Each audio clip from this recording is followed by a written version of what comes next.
Hello traders. तो today we are analysing some stock और जो पहला स्टॉक है वो है सिग्नेचर ग्लोबल। तो सिग्नेचर ग्लोबल तो देखेंगे तो ये स्टॉक मैंने आपसे पहले भी डिस्कस किया था। ये स्टॉक लगातार आज के क्लोजिंग के साथ 29% की रैली दे चुका है with in 7 to 8 trading session. तो अगर आप इस स्टॉक को अगर आज भी एनालाइज करें तो आज भी ये स्टॉक इंट्राडे के अंदर 1073 के लेवल के लो से 1111 के हाई तक गया था और अपना 1098 के लेवल पे क्लोजिंग दी है। और स्टॉक इंट्राडे के अंदर 5 से 6% तक अप था। और इसको अगर हम देखें तो ये स्टॉक के अंदर वॉल्यूम भी 1 मिलियन के आसपास का था। तो मतलब इस स्टॉक के अंदर पोटेंशियल देखने को मिल रहा है। तो इस स्टॉक को अपने हमें रडार पे रखना चाहिए।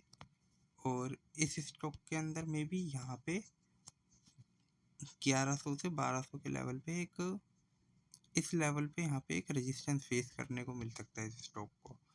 तो अगर ये स्टॉक अपना 1150 के लेवल को के ऊपर निकलता है तो एक अच्छी 1200 तक के लेवल के लिए रैली आ सकती है। तो इस स्टॉक को अपने रडार पे रखिएगा। और इसके बाद जो अगला स्टॉक मैं आप लोगों से डिस्कस कर रहा हूँ ना वो है BLS इंटरनेशनल सर्विस। तो आज ये स्टॉक भी आपको मैं दिखाता हूँ।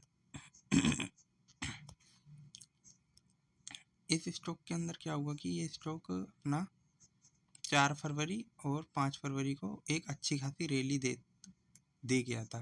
तो इस स्टॉक के अंदर जो रैली आई थी वो दिखाता हूँ। पहले तो यहाँ पे अगर हम देखें तो ये स्टॉक अपना 19% तक की रैली दे गया था। फिर उसके बाद ये डाउनवर्ड आया तो मे बी इस स्टॉक के अंदर दोबारा से एक अपसाइड है और ये स्टॉक दोबारा आपको 290 या 300 के लेवल पे जाता हुआ दिखे। तो इस स्टॉक को आपको रडार पर रखना चाहिए क्योंकि आज स्टॉक के अंदर है ना एक 3 मिलियन शेयर्स की बाइंग थी। 3 मिलियन शेयर्स की, एक सेकंड के इस रैंक को क्लियर करता हूँ। इस स्टॉक का चार्ट पैटर्न आप भी देख सकते हैं।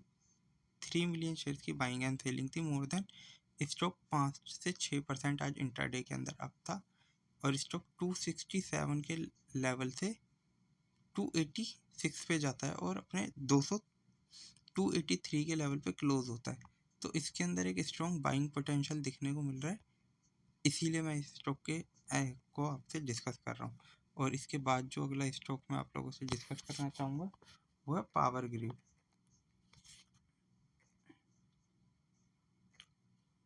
पावर ग्रिड का भी चार्ट है ना आज है ना 4% अपने हाई लेवल पे अपना क्लोजिंग दिया है।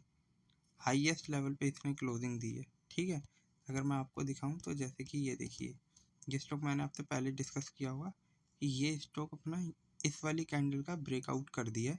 इसके बाद अब इसे रैली के लिए जाना है। तो मे बी ये स्टॉक और भी रैली के लिए चला जाए। तो इस स्टॉक को आपको अपने रडार पे रखना चाहिए। बट हाँ, मे बी ये समवेयर आपको मैं आपको दिखा देता हूँ। ये आपको यहाँ पे 325 के लेवल पे जाता हुआ एक रेजिस्टेंस फेस करता हुआ देखने को इसमें मिल सकता है। तो अगर मैं आज की कैंडल का बताऊँ तो ये स्टॉक को देखिए, आज अगर आप जिसमें 22 मिलियन शेयर्स की बाइंग हुई है, 22 मिलियन शेयर्स की बाइंग हुई है। स्टॉक 287 के लो से 300 के लेवल तक गया और हाई 395 पैसे का लगाया। क्लोजिंग 350, तो मतलब हाईएस्ट लेवल पे क्लोजिंग है। इसमें और भी अपसाइड पोटेंशियल हो सकता है। तो इस स्टॉक को भी आप अपने रडार पे रखिएगा। ठीक है, और ये था पावर ग्रिड। और पावर ग्रिड को तो मैंने आपसे पहले भी डिस्कस किया था कि ऑलरेडी मेरी ये ड्राइंग लगी हुई है। तो आप इसको देख सकते हैं कि स्टॉक यहाँ से डाउनवर्ड जाके एकदम से रैली दी है। और इसके बाद अगर जो अगला स्टॉक मैं आप लोगों से डिस्कस करना चाहता हूँ ना वो है टोरेंट फार्मास्यूटिकल। अगर आप इस स्टॉक को भी देखें तो ये स्टॉक ऑलमोस्ट अपने ऑल टाइम हाई के लेवल पे ट्रेड कर रहा है और आज ये अपना हाई लेवल के आसपास क्लोजिंग दी है 1 मिलियन शेयर्स की बाइंग के साथ। तो मे बी जब स्टॉक इतनी तेज़ी दे रहे होते हैं तो मैं आपको यहाँ पे बाइंग की तो सजेशन नहीं दूंगा।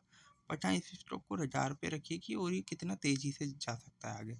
ठीक है, अगर आप देखेंगे तो आज भी ये इंट्राडे के अंदर 5% तक अब था। स्टॉक अपने 4118 के लो से 4324 तक के हाई के लिए गया था और जो क्लोजिंग है वो 4261 तक की दी है। तो इन स्टॉक को आपको स्टडी करना चाहिए कि जब प्रीवियस टाइम में जब बाद में हमें अपॉर्चुनिटी मिले तो हम अपने ट्रेड को किस तरीके से प्लान कर सकते हैं। अगर मैं आपको ये दिखाऊं तो ये स्टॉक कुछ ही टाइम के अंदर मतलब जून जुलाई के अंदर ये स्टॉक 3000 के लेवल पे था। अब वहाँ से 33% तक की रैली दे चुका है। तो इस स्टॉक के अंदर काफ़ी अच्छा पोटेंशियल अब तो नहीं है, क्योंकि अगर इसके रिजल्ट भी आए होंगे तो अच्छे भी आए होंगे तो वो फैक्टर इन हो चुके हैं।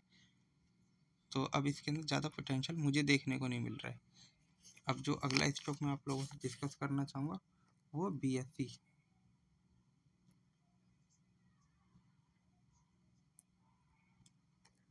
अगर आप BSE इंडिया का चार्ट देखें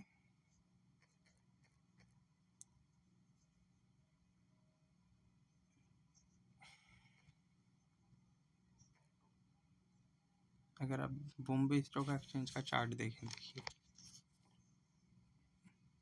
पहले तो देखिए इस स्टॉक को अपना जब पिछले बार क्लोज हुआ था वो 3025 के लेवल पे था, और जब आज जिसने ओपनिंग दी थी तो इसने ओपनिंग दी थी 2800 के लेवल पे।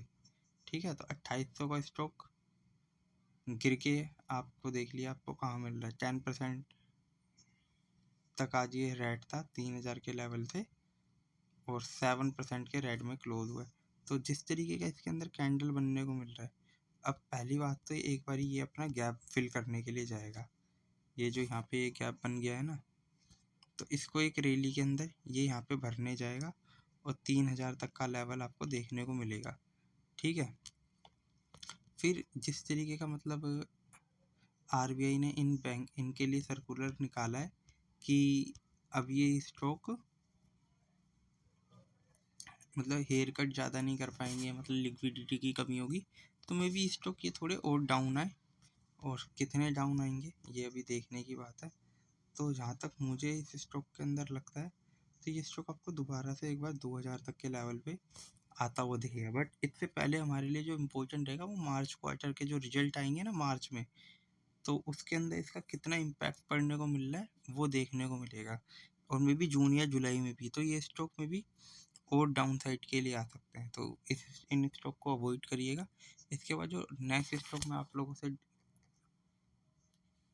ओला इलेक्ट्रिक, ये अपने दिन पे दिन लो पे लो बनाता हुआ जा रहा है। तो इस स्टॉक को देखेंगे तो अगर मैं आपको पहले भी आप लोगों से डिस्कस किया था, 80% तक अपने हाई से 140 के हाई से आज ये 28 रुपये में मिल रहा है। मतलब इसके अंदर सब कुछ ख़त्म कर दिया इसने, इस कंपनी ने। तो अब इस कंपनी के अंदर क्या बचा है मुझे समझ नहीं आता।